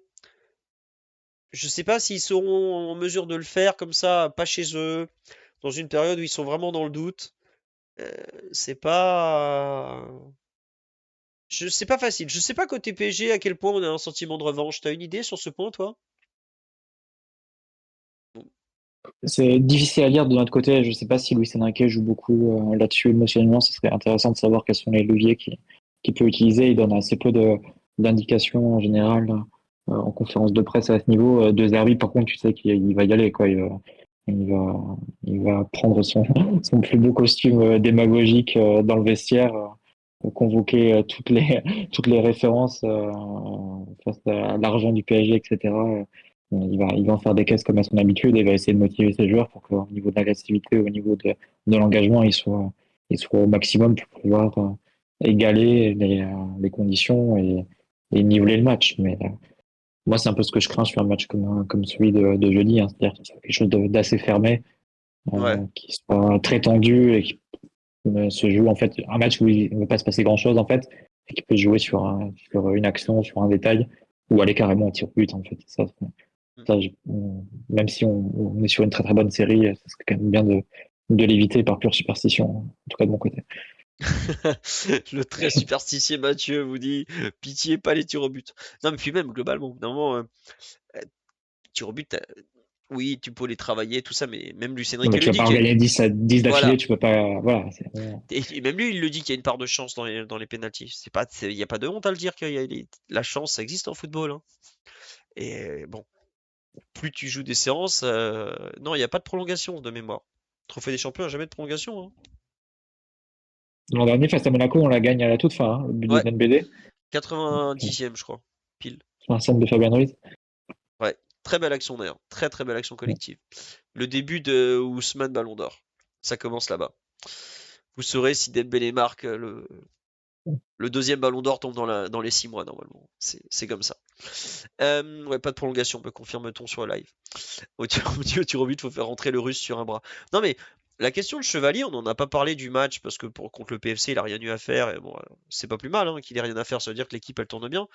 Mais il a quand même un peu de pression parce que PSG-OM, enfin OM-PSG plutôt, c'est la première méga cagade où on lui dit tu t'es cru où, là? Il peut C'est pas la première avec conséquence en fait. La première, peut-être, Ouais, c'est Tottenham, exactement, ouais. mais voilà, celle qui coûte. Après, la chance qu'il a, c'est que par la suite, on a quand même repris 10 points sur Marseille. Mm. On est à plus 7 aujourd'hui. Ça, ça enlève beaucoup de pression contre le fait que Marseille finisse devant le PSG à la fin de saison en Ligue 1, quoi. Donc, il Oui. n'aura sans doute pas ça sur la conscience au moins. Mais on ne soit pas premier en championnat et il y a un deuxième match décisif enfin, un match décisif en tout cas face à Marseille qui arrive jeudi. Mais pour lui-même, pour son aventure parisienne, ça serait bien sans qu'on aille au penalty, parce que les penalties, bon, enfin les tirs au but plutôt, c'est une épreuve un peu à part dans le football, tu vois. Ça serait bien qu'il fasse un match où il est en mesure de s'imposer un peu, quoi. Moi, j'avoue que j'attendais après l'avoir vu être bon contre, avant Tottenham, là, quand il avait été très bon contre, c'était quoi? C'était Auxerre? Non, c'était pas Auxerre, c'était quel match? Bon, bref, vous voyez, un match quelconque de Ligue 1. J'espérais qu'il soit bon contre Tottenham. Et oh là là, il nous avait fait n'importe quoi, là. Le Havre, c'était voilà. Bon, je m'étais dit, ouais, bon, bah, il arrive toujours pas à enchaîner. Là, ça serait bien s'il pouvait enchaîner, enfin, faire un vrai bon match pour lancer il a une séquence de 4, 5, 6 matchs pour ensuite aller jusqu'au retour de Safonov. S'il pouvait commencer par enfin en faire un bon, ça serait pas mal quoi. Enfin, je dis enfin, je suis dur, mais je veux dire avoir un match un peu marquant pour déjà montrer, regardez, la premier PSG-OM je m'étais raté, bah le deuxième au moins je suis là, je me rattrape un petit peu quoi. En tout cas, il joue ça. Enfin, ce qui est sûr, c'est qu'il a plus vraiment de joker. C'est-à-dire que s'il y a une grosse erreur qui arrive sur les prochains matchs, c'est quasi sûr que Safonov reprendra sa place quand il sera de retour de blessure. Et là, le truc, c'est que Chevalier, il va se retrouver à jouer des matchs, donc forcément avec une grande incidence. Mm. Le match face à Marseille au Trophée des Champions avec un titre à la clé. Même si c'est le titre le moins important de la saison, c'est un titre quand même et que tu peux pas banaliser. En tout cas, Marseille, ils le banaliseront pas puisqu'ils n'ont pas gagné depuis quasiment 15 ans de trophée. Donc ça, c'est un premier point. Il va jouer la Ligue des Champions les deux derniers matchs. Ce sont des matchs très importants aussi pour le classement, pour s'éviter les matchs de 16e de finale. Il va jouer des matchs de championnat, notamment face à Lille, qui Ah va, qui oui. va arriver bientôt et on a Mm. besoin de retrouver la première place, si possible, le plus rapidement possible, évidemment. Donc tout ça, c'est des matchs à enjeu pour lui et il a besoin au moins de pas faire de faute, quoi, de pas être pris à défaut en disant voilà, c'est lui qui nous coûte tel match, c'est lui qui nous coûte la qualif en Ligue des Champions, c'est lui qui nous coûte le trophée des champions face à Marseille. Ça, s'il fait ça, c'est plus possible, quoi. Et il a grillé ses jokers précédents et s'il y a un match qui ensuite n'est pas compensé en plus par un gros match derrière où il va au contraire sauver son équipe, C'est ça me paraît celui-là. très évident que Safonov reprendrait sa place de titulaire début février. Ouais, parce que on a beau dire, ouais, Luis Enrique, le projet de jeu, Chevalier, tout ça. Euh... Luis Enrique, ce qu'il aime plus que le projet de jeu, c'est gagner. Un mec qui lui coûte des titres, ça lui plaît pas. Ça passe pas ça. Ouais, je pense que Chevalier, s'il lui coûte encore un trophée des champions, il aura du mal à l'accepter, hein. Il, au moment de jouer contre Flamengo, il a pas fait dans la sensibilité, le projet de jeu, les Brésiliens, tout ça. C'est lequel qui me donne le plus de garantie en ce moment? Ouais, ouais. Allez, Matvei, tu joues. Voilà. Au bout d'un moment, il est très terre à terre. Donc, on verra ce que ça va donner. Tiens, question intéressante. Est-ce que Luis Enrique retentera la défense à 3 testée à Marseille? Mathieu, je sais pas si tu as un avis. Moi, j'en ai un.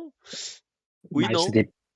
je sais même pas si c'était vraiment une défense à 3 hein, puisque Marquinhos avait quand même joué Bah, très sur le côté. si tu regardes les Et positions, quand même pas mal. Mais pour moi, c'était surtout lié au fait qu'il y avait personne en attaque, quoi. bah, tu faisais jouer Hakimi devant, c'est ça, oui. Ouais, c'est ça, voilà. Mm. Donc, il n'y a pas de raison qu'on le refasse, hein.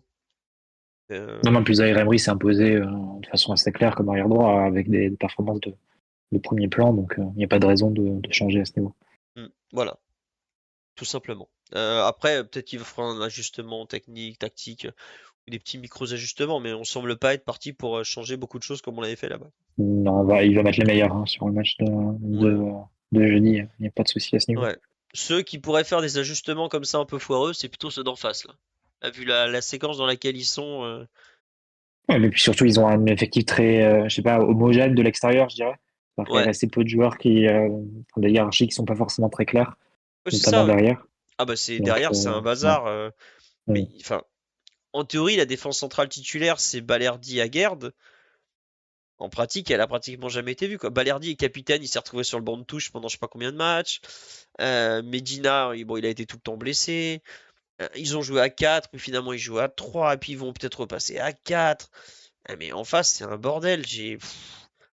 Ah, c'est très marseillais leur équipe, hein. Vraiment, tu crois qu'il y a des trucs figés, et puis finalement, à part Heuberg qui est figé complètement au milieu du terrain parce qu'il est quand même bien cramé, il y a pas grand-chose de figé, quoi.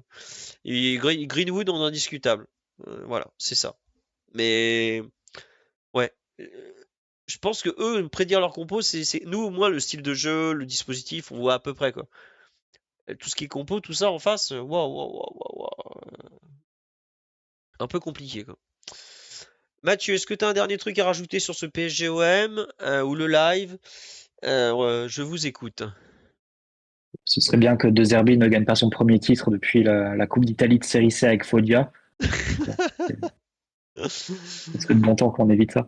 Alors, je suis au regret de t'annoncer qu'il a gagné une Coupe d'Ukraine, mais la remise du trophée a été interrompue par les chars de Matvei Safonov. Donc, nous sommes tranquilles. Non, mais plus sérieusement, je crois qu'il a gagné la Coupe d'Ukraine avec le Shakhtar Donetsk avant de signer avant le début de la guerre. À l'époque où il était encore un entraîneur désiré et désirable. Enfin bon, peut-être que Manchester Et est-ce United. qu'il peut signer à Manchester United avant jeudi? C'est ça la question. Eh ben Euh, écoute, J'ai vu que Rio Ferdinand lançait la propagande punaise pour De Rio, Zerbi. mais arrête-toi Rio. J'ai vu ce soir que surtout pendant qu'on discutait à l'instant, notre ami Di Marzio qui a annoncé que Maresca, qui s'est fait lui aussi virer, était sur la liste de Manchester United. C'est formidable, c'est formidable. Ces gens-là sont incroyables. Allez, sur ce, vu qu'on n'a pas grand-chose à rajouter, on va vous remercier pour votre fidélité. Je voudrais remercier les subbers, merci à Patrice 369, à Strito89, à Eloud 64, à Roger AA et à Philochar, puisque je crois que c'était le dernier podcast, celui d'avant. Point mercato, c'est pas compliqué, il se passe strictement rien. Voilà. Il n'y a pas grand-chose à rajouter sur le mercato. Oui, une petite pensée pour Jean-Luc Gasset. Oui, ça par contre très important. Paix à son âme. Merci pour ces deux passages à Paris, même si bon, le premier était un peu moins réussi que le deuxième. Mais je pense que quand Ibra a dit de vous, Il avait un adjoint incroyable, un type fantastique. Vous pouvez pas espérer beaucoup mieux, surtout de la part de quelqu'un comme Zlatan Ibrahimovic, qui est quand même pas le premier à faire des compliments. Plutôt dans les derniers d'ailleurs. Voilà. Sur ce, alors pour le podcast de débrief, vu que, attends, juste fini sur le Jean-Luc Gasset, il y a une question très intéressante. Quel était le vrai rôle de Jean-Luc Gasset avec Laurent Blanc? Bah non, ils se partageaient les tâches. Et déjà, il faut quand même se rappeler que Jean-Luc Gasset ne faisait pas tout ce qui était conférence de presse. Lolo, bon, on peut se moquer de lui, tout ça, il passait quand même un certain temps en conférence de presse à aller répondre aux journalistes. Un exercice dans lequel il extrait des philos. Oh, punaise. Le marqueur de but Edinson Cavani. Non, mais enfin, on se moque comme ça, mais bon, il y avait quand même des moments où il passait blanc un certain temps à répondre aux questions avec, et comment il s'appelle? À la presse, quoi. Enfin, il y a beaucoup d'obligations que Blanc avait, que Gasset n'avait pas. Gasset était très porté sur le contenu des séances, la supervision des adversaires. Et Il conneries aussi, puisqu'il y avait eu cette anecdote avant Stamford Bridge, Hmm, puisque c'est lui qui était intervenu avant le match, notamment sur les coups de pied arrêtés qui ont été décisifs pour la qualification. exactement. Exactement, exactement. Donc, il avait un rôle assez large. Bon, allez, on peut raconter cette anecdote. La personne qui a convaincu Laurent Blanc de jouer en 3-5-2 à Manchester City, c'est Jean-Luc Gasset. C'est voilà, ça ne changera pas son grand héritage dans le football français. Mais Jean-Luc Gasset avait dit, avant même le match aller, avait dit, il faut jouer en 3-5-2 face à City par rapport à leur animation offensive, euh, par rapport aux joueurs qu'on a à ce moment-là, c'est ce qui cale le mieux pour nous, quoi. Voilà. Bon, il s'avère que Laurent Blanc l'avait pas écouté à l'aller, ça n'avait pas été une réussite. Il l'avait écouté au retour, ça avait été encore pire. Mais bon, c'est comme ça, Euh, voilà, ça fait partie du jeu. C'est aussi le rôle d'un adjoint, hein. Donc voilà. Oui, Mathieu. non, non, mais après, voilà, sans refaire l'histoire de la double confrontation face à City, ça aurait dû être une qualification pliée à l'aller qui tourne très mal Mm. et avec un match retour avec tellement d'absents que ça devient beaucoup plus difficile à remonter. Mais ouais. Non, mais voilà. Mais non, pour vous donner un peu une idée de à quel point Jean-Luc Gasset était important dans les choix. Laurent Blanc lui donnait pas toujours raison, hein, parce que bah, par exemple, comme je dis, l'exemple du 3-5-2, il l'avait pas mis à l'aller, hein, il l'a mis une mi-temps en retour, hein. Voilà. Donc, mais c'était quelqu'un qui a pesé, qui était très apprécié des joueurs. Voilà. Est-ce que pardon, attends, on me demande est-ce que 13 titres en 3 ans, je crois, pour l'audio. ouais, Donc ouais, c'est ça. Non, c'est bien, c'est bien. c'est quand même important. Je pense que tu retiendras l'énorme domination qui a été celle de leur PSG pendant ces 3 ans et un moment où vraiment tu as complètement confisqué les trophées nationaux. On avait fait 2 quadruplés de suite, Ouais, c'est ça. puisqu'à l'époque il y avait aussi la Coupe de la Ligue. Il y a encore le record de points qui tient toujours. Hmm. Le record de points en Ligue 1, et même de moyenne de points tout simplement en Ligue 1, la saison 2015-2016. Puis globalement des inspirations qui sont révélées très fructueuses, hein. Je pense notamment au trio du milieu, Ouais. Bota Verratti Matuidi, puis aussi le poids qui avait été accordé à Ibra pour la première fois vraiment de sa carrière en tant que vraiment patron du jeu et qu'il avait su relever de façon remarquable. Donc forcément tu gardes que des bons souvenirs. J'imagine beaucoup plus de bons souvenirs que sa période en tant qu'adjoint de Luis Fernandez, Oh bah le qui pauvre, était, être adjoint de Luis Fernandez, je suis pas sûr que ça soit facile tous les jours. Je pense que c'est plus facile d'être adjoint de Laurent Blanc, qui est plus placide et plus posé, que de Luis 2003, complètement vitaminé dans un conflit avec la moitié de l'effectif, dont Ronaldinho. Non, non. Je pense que Jean-Louis Gasset a préféré son deuxième passage aussi, hein. Euh, ah, Et globalement, tu retiens aussi le fait qu'après son départ, il n'y ait pas eu d'acrimonie, de non. rancœur ou quoi que ce soit. Il a toujours très bien parlé du PSG, mis en valeur les joueurs qu'il avait à l'époque, soit Silva, Mota, etc. Ouais, Et il a toujours été très classe vis-à-vis du PSG. Donc, vraiment il n'y a que du positif à dire et à retenir de Jean Vegas, c'est évident. exactement. Et surtout, les joueurs, quand ils recroisaient Jean-Louis Gasset, lui témoignaient une affection euh, non feinte.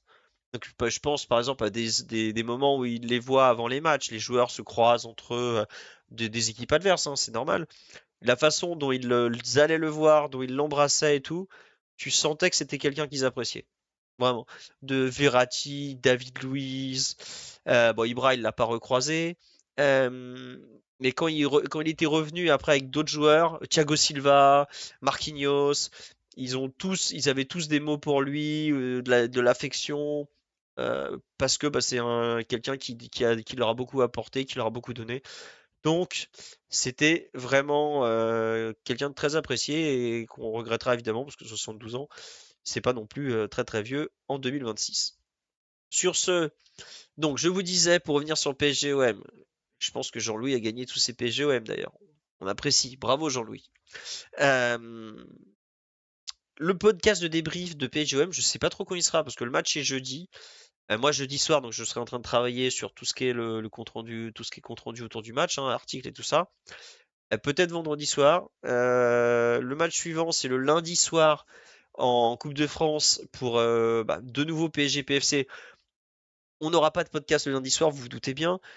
On n'aura possiblement pas un podcast le mardi. Faudra voir comment on va s'arranger. Donc je vous tiens au courant sur le moment de débrief de PSG-OM. Bon alors après si on perd en faisant un match complètement nullissime au penalty tout ça, je sais pas si on fera un débrief, mais en tout cas dans l'idée on en fera un pardon, mais je sais pas encore quand il sera parce que c'est un peu compliqué à organiser vu que le football français bouleverse notre calendrier habituel et nous laisse même plus le lundi soir pour être tranquille.